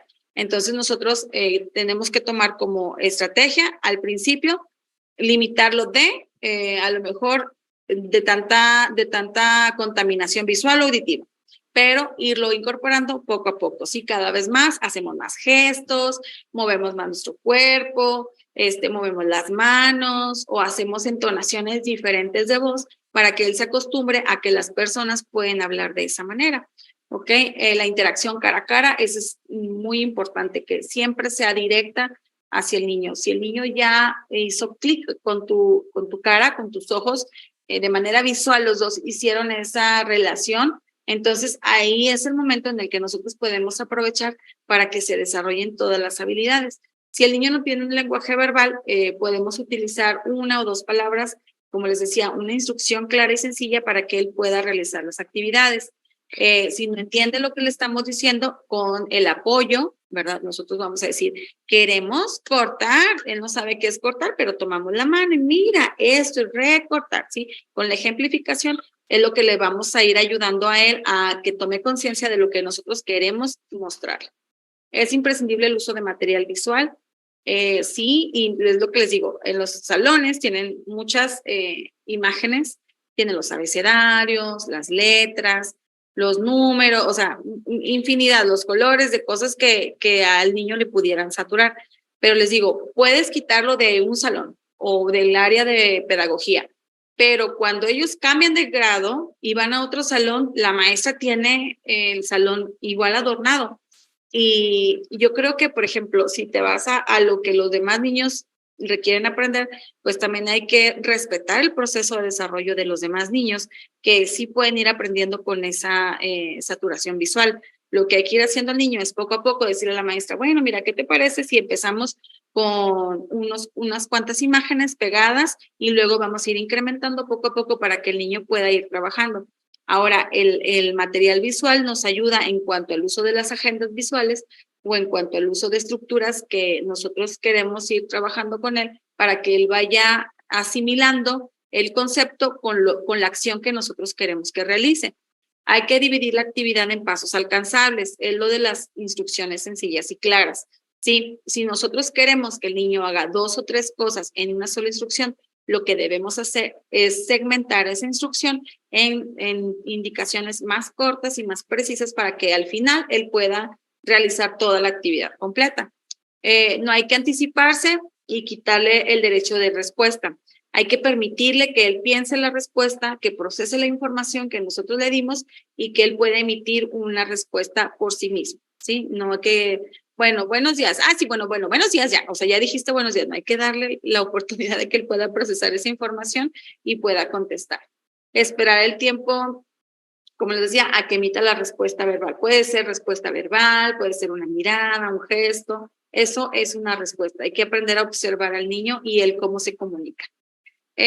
Reforzar de forma verbal, sí, como les decía al principio, sí se pueden utilizar los reforzadores, de preferencia no los materiales, porque siempre van a esperar que se les dé un juguete, una paleta o algo, pero sí el reforzador verbal.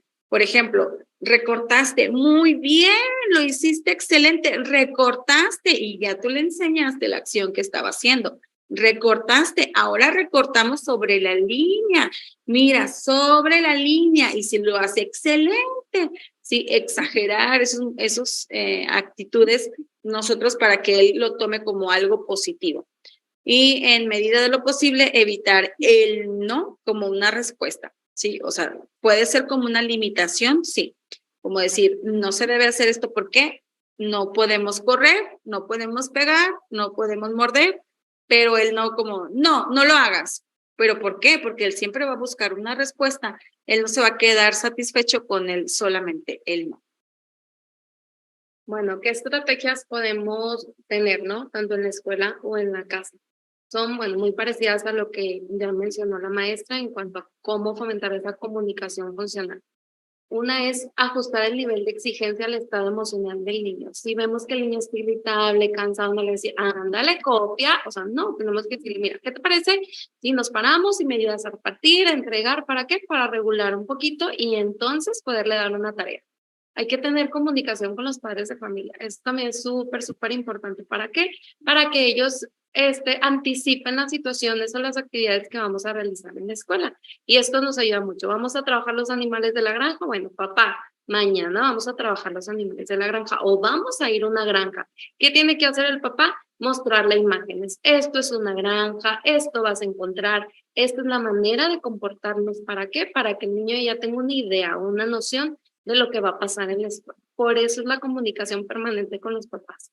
Hay que equilibrar con tareas más demandantes y otras menos exigentes. ¿Por qué? Porque sabemos que cuando están en quinto, sexto de primaria, incluso en secundaria, es una actividad y otra materia y otra y otra. Pero bueno, ¿por qué no hacer dinámicas las actividades? O ¿por qué no decir, ok, una actividad en el cuaderno, otra actividad en donde te pongan en el piso, pinten, rayen, hagan una exposición, un cartel y puedan ser variadas las actividades? Hay que tener en cuenta que ellos necesitan más tiempo para procesar la información y por ende tardan más en desengancharse de una actividad. Esto pasa mucho pues con los niños en edad preescolar, de que bueno, es el momento de realizar una actividad con bloques. Híjole, para sacar al niño de esa actividad, pues es complicado. Por eso es importante delimitar los tiempos, de que cuando la manecilla del reloj esté aquí o cuando suene esta alarma, entonces vamos a terminar la actividad, para que el niño sepa y esté consciente de que hay un tiempo límite para realizar cada una de las actividades. Y esto también lo podemos aplicar en la casa. ¿Por qué? Porque están viendo la tele, videos y demás, y quieren durar 3 o 4 horas. Entonces, ¿cómo pueden delimitar los papás este tiempo? Pues con alarmas, con sonidos, es decir, cuando yo termine de lavar los trastes, entonces apagamos la tele para poder ir a visitar a tu abuelita o para poder ir a la tienda. Hay que dejar claras las expectativas y sus consecuencias, explicarle de manera concreta qué se debe hacer, que es lo que mencionaba la maestra. Ser muy claros qué queremos que haga, qué va a hacer después, qué va a hacer al final y demás. Y hay que recordar siempre las conductas adecuadas, elogiar sus esfuerzos cuando hacen las cosas, tranquilamente, cuando logran autorregularse, decir, ok, el niño ya se calmó y lo logró, de que cómo te sentiste, qué sentías, por qué lo hiciste, si lo hiciste muy bien, tú puedes, o sea, siempre, siempre, siempre estarlos elogiando y como dicen, de una manera muy exagerada. Y bueno, hay apoyos visuales que nosotros podemos usar tanto en la escuela como en la casa. Y esto pues también nos va a permitir autorregular al niño o bien favorecer todas sus conductas y procesos. Una es con objetos reales, hay que pues darle información visual, que son, bueno, las agendas visuales que lo vamos a ver más adelante con la maestra. Hay que usar fotografías claras, sencillas, concretas, con fondos blancos. Hay que usar pictogramas. Nosotros pues damos un ejemplo de una medida estándar que a nosotros nos ha servido y a los papás también, que es de 5x5. Hay que usar palabras escritas cuando los niños ya saben leer, en donde puedan decir, ok, barrer, tender la cama o cepillado de dientes o las diferentes actividades que nosotros queremos que hagan, según pues el proceso de lectoescritura que tenga cada niño. Y cada apoyo visual requiere por parte del niño una capacidad de simbolización o abstracción diferente. En casos muy específicos se recomienda pasar de lo concreto a lo abstracto. Hay que observar y conocer al niño. ¿Para qué? Para saber qué tipo de apoyos visuales requiere. Sí, con una secuencia de objetos, sí, con una secuencia de imágenes, sí, con una secuencia de palabras, historias sociales o demás.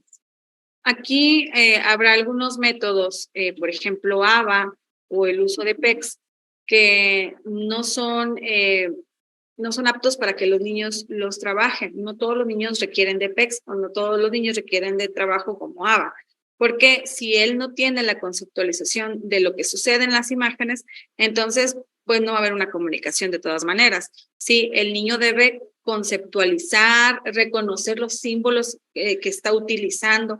¿Para qué utiliza esta acción? Si el símbolo está utilizado de manera adecuada, de acuerdo a la acción que él quiere hacer o al mensaje que él quiere emitir. Entonces, siempre digo, es algo que les vamos a estar recalcando mucho, la observación y la identificación de las habilidades del niño es lo que nos va a permitir estructurar las estrategias adecuadas con las que nosotros vamos a trabajar. A continuación, este es un ejemplo de historia social. Sí, vamos a empezar a trabajar agendas sociales y historias sociales.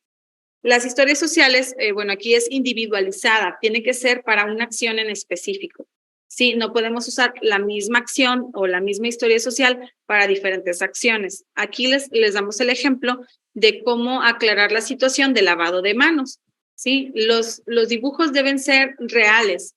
Pueden ser dibujos, pueden ser fotografías, pero siempre de cosas reales, ¿sí? Por ejemplo, aquí sería un error que nosotros pusiéramos en la llave o en la mano o en el jabón, ojos, boquita, como en muchas imágenes encontramos en internet, que están caricaturizadas, que no son imágenes reales o dibujos reales, porque el niño puede pensar con ese pensamiento que no tiene todavía desarrollado, que todas las cosas que se parezcan a eso deben tener ojos. Sí, va a buscar el jabón con ojos, la mano con los ojos. Entonces, lo que nosotros queremos es que él pueda ir haciendo una estructura de lo que realmente sucede a su alrededor. Entonces, por lo mismo que no entiende el doble sentido, tampoco va a entender que el jabón no tiene ojos. Sí, entonces lo que nosotros le mostramos al niño, lo que nosotros decimos, eso es lo que existe, lo concreto, lo real. Entonces vamos a trabajar con dibujos o con imágenes de objetos reales. Por ejemplo, aquí vamos a ver la estructura de la historia social. Cómo enseñar al niño a lavarse las manos. Y luego nosotros ponemos ahí, enseñamos a los niños a lavarnos las manos y explicamos, ¿verdad? O sea, tenemos que explicar, no solamente presentarle el dibujo al niño. Vamos a aprender a lavarnos las manos. Usaré jabón y agua y hablamos en primera persona. Sí, porque lo que queremos también es que el niño desarrolle la primera persona al hablar, ¿sí? La identificación del yo soy, yo tengo, yo quiero o yo soy el que está participando, ¿ok? Entonces, se trabaja en primera persona. Usaré jabón y agua. Estos son los pasos. Abrir el agua, ¿sí? Y le ponemos donde está cayendo el agua. Poner jabón en las manos. Y aquí puede ser jabón líquido, jabón de barro, o sea, como nosotros tengamos al niño acostumbrado a trabajar en casa. De cierta manera tenemos que irnos en las actividades o en los objetos reales que él tiene también en su casa, ¿sí? Podemos aquí tomar fotografías de su lavamanos, tomar fotografías del jabón que siempre tienen en el baño, de la toalla, para que él pueda relacionarlo de manera más fácil. Entonces ya empieza a ver las estructuras de cómo van las indicaciones y él solo puede irlas realizando de manera independiente cada vez. Este es otro ejemplo de la historia social. Aquí estamos utilizando pictogramas. Estos pictogramas son los que encontramos en internet y que son los que generalmente se usan en PECS. Por ejemplo, en esta historia social, si pego a los niños, y ahí está la imagen. Si pego a los niños, y hay que explicarle, aquí el niño le está pegando al otro. Les voy a dar miedo. Y nosotros, como les digo, mientras vamos explicando, hay que exagerar nuestro movimiento, nuestro tono de la voz y hacer la expresión facial. Se van a alejar de mí, ¿sí? No me van a dejar jugar con ellos y es incorrecto pegarle a los niños, ¿sí? Entonces puedes poner la foto del niño en medio, ¿verdad? Donde él vea que si él le pega a los niños, a él precisamente es al que no van a invitar a jugar. Entonces digo, esto puede ser para cualquier actividad, puede ser para el trabajo de alguna conducta inadecuada o para el trabajo en clase. Por ejemplo, si yo trabajo en mi lugar, voy a terminar mi tarea y la maestra me va a poner una carita feliz, ¿sí? Y así como, no sé, y cada quien ir estructurando la historia social de acuerdo a sus necesidades. Aquí es, por ejemplo, una estrategia de cómo sacan los niños los libros de la mochila o los materiales. Entonces, si se fijan, la estructura es en pasos, ¿sí? Como ya les había mencionado. Hay que manejarles una estructura bien determinada para que ellos al final ya no van a ir utilizando después las imágenes o los pictogramas. Ya van a tener esa rutina y lo van a hacer por sí mismos. La siguiente es el trabajo de la agenda visual. Aquí sí, es una estructura diferente. La otra es una historia social. Entonces, la historia es como, ¿qué pasaba? La consecuencia es como un ciclo. Y acá una agenda visual tiene una estructura diferente. Las agendas visuales son un sistema de apoyo que beneficia sobre todo el trabajo en casa, pero que es un apoyo de manera académica, ¿sí? Los resultados que hemos tenido ante el trabajo con las agendas visuales es muy positivo, porque facilita a los niños de conocer los acontecimientos, de tranquilizar al niño y de evitar algunas conductas que le generen estrés, porque no sabe qué es lo que va a hacer o porque cambiamos la actividad, ¿sí? Entonces, él teniendo la actividad estructurada, para él es más fácil irla realizando. Aquí se encuentra sentido a las acciones, comprenden lo que ocurre alrededor y qué consecuencias va a tener en caso de no seguir las agendas, ¿verdad? La agenda visual fortalece en los niños las habilidades de autonomía, como ya les había dicho, y de la relación con sus actividades, de la comprensión de lo que estoy haciendo con lo que me piden. La agenda visual puede realizarse, la siguiente, con objetos reales, ¿sí? Como les decía ahorita, podemos tomar la fotografía del objeto real con el que el niño va a trabajar. Aquí está el ejemplo de la higiene de la mañana, entonces, o de la higiene personal. Viene su pasta, su cepillo de cabello, su cepillo de dientes, su vaso. Pueden tomar las fotografías y ponerlas en las medidas de 5x5 que les habíamos sugerido. La agenda visual puede ser organizada de manera vertical u horizontal y siempre con un indicador, ¿sí? Podemos utilizar el uso de velcro para ir despegando y cambiando las actividades, o el indicador, que es como una flecha que va a ir posicionándose sobre la imagen que vamos a trabajar. En casa es más fácil que nosotros vayamos cambiando las actividades de manera manual, ¿sí? Como esto es lo que vamos a hacer ahorita y ahorita en la mañana, que es lo que haces antes de ir a la escuela, ¿sí? Y luego en la escuela también es más fácil utilizar la señalización con la flecha, la vas moviendo hacia la actividad que va a hacer, ¿sí? Y por lo general les decimos, estructuren el día a día de los niños para que ellos puedan tener esa capacidad de decir, pues, oye, me gusta mucho la clase de educación física, pero yo sé que terminando de trabajar sigue educación física y si no termino no voy a salir. Entonces ya él se organiza mentalmente para terminar sus actividades porque sigue una clase que le gusta o una que no le gusta y ya se va preparando también de manera actitudinal o emocional. Esta es otra manera de realizar la agenda de los pictogramas. Este es más bien como para la casa, ¿sí? Lo que hace en la mañana, lo que hace en la tarde y lo que hace en la noche. Y luego, bueno, ya separando la fase del día, entonces ya ahora sí ponemos la relación de las actividades que va a realizar durante ese momento.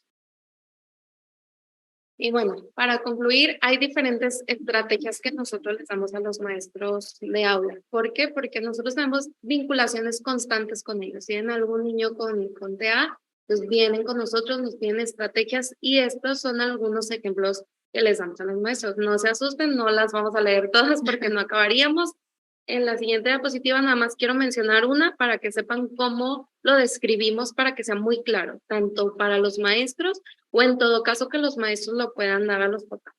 Bueno, la motricidad fina de los niños TEA es deficiente, por eso es importante no forzarlos a usar lápices pequeños. Al principio debemos usar marcadores los más gruesos que podamos, al igual que al momento de pintar con acuarelas.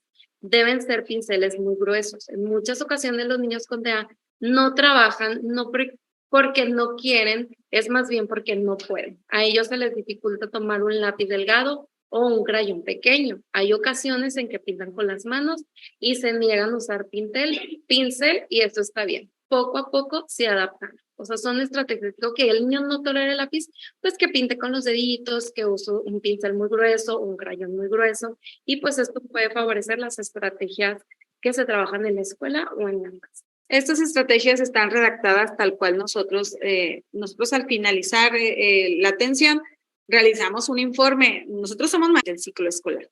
Entonces, nosotros realizamos una aportación extra que va hacia la escuela.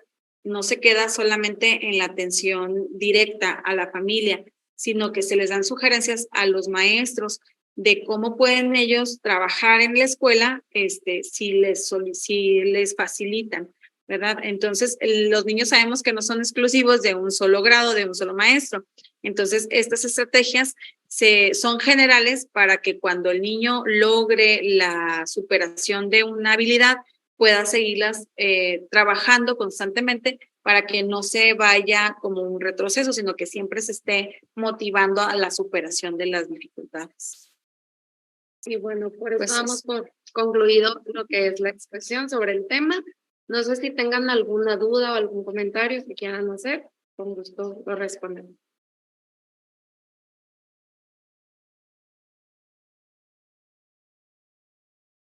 Comparte, eso es compartiendo pantalla.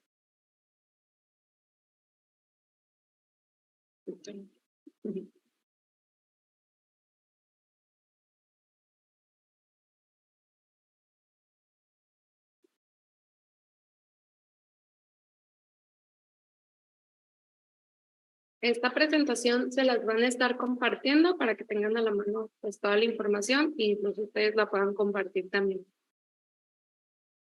Ahí pusieron en el chat que ustedes pueden participar encendiendo su micrófono para externar el comentario o directo en el chat. Aquí la maestra Nati nos ayuda.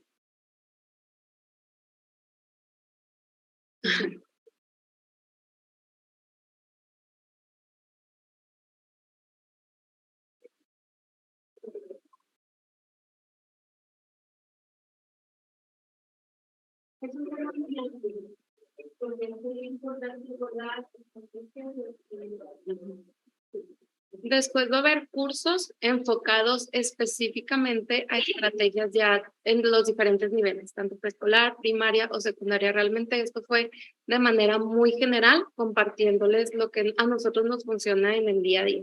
Ahora, recuerden que primero es importante observar que el niño, cuáles son las necesidades a nivel sensorial.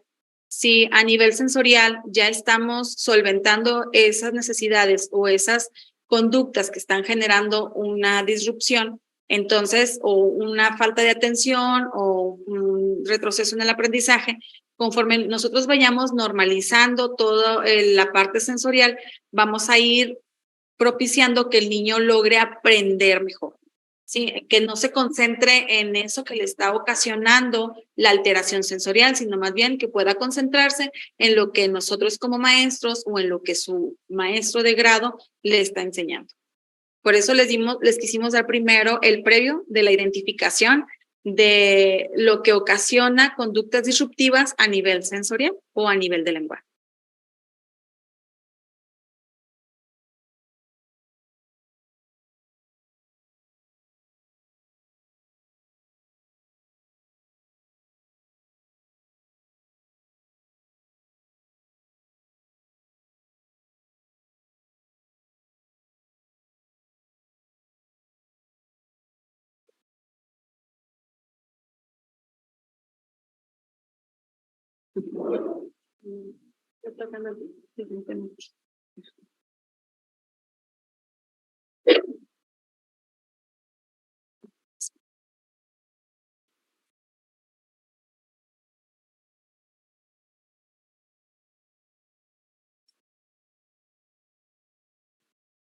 Hola, buenas tardes. Pues si ya no hay ninguna duda, vamos a dar por terminada esta mañana de trabajo.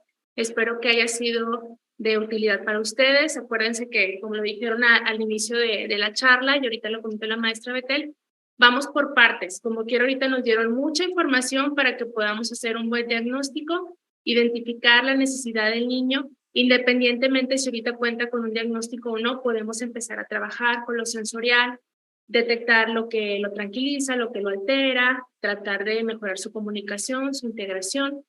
Y este tipo de cosas pues nos llevan tiempo. Sabemos que no porque hagamos una intervención ya el niño va a tener un cambio inmediato. Pero lo que hagamos cotidianamente pues sí va a tener un beneficio a largo plazo. Y es importante que todas estas situaciones las consideremos también al hacer nuestros seguimientos y nuestros informes finales.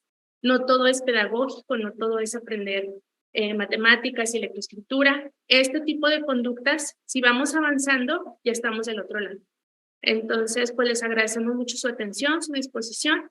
Les vamos a compartir ahorita que terminemos la diapositiva vía estructura para que la puedan compartir y la tengan para que puedan seguir trabajando. Muchas gracias. Gracias. Gracias. Hasta luego. Muchas gracias. Gracias a ustedes. Bye. Ya se fueron, empecé a apuntar los nombres. Gracias. ¿Me podrían dar los nombres, maestras, de ustedes que expusieron, por favor?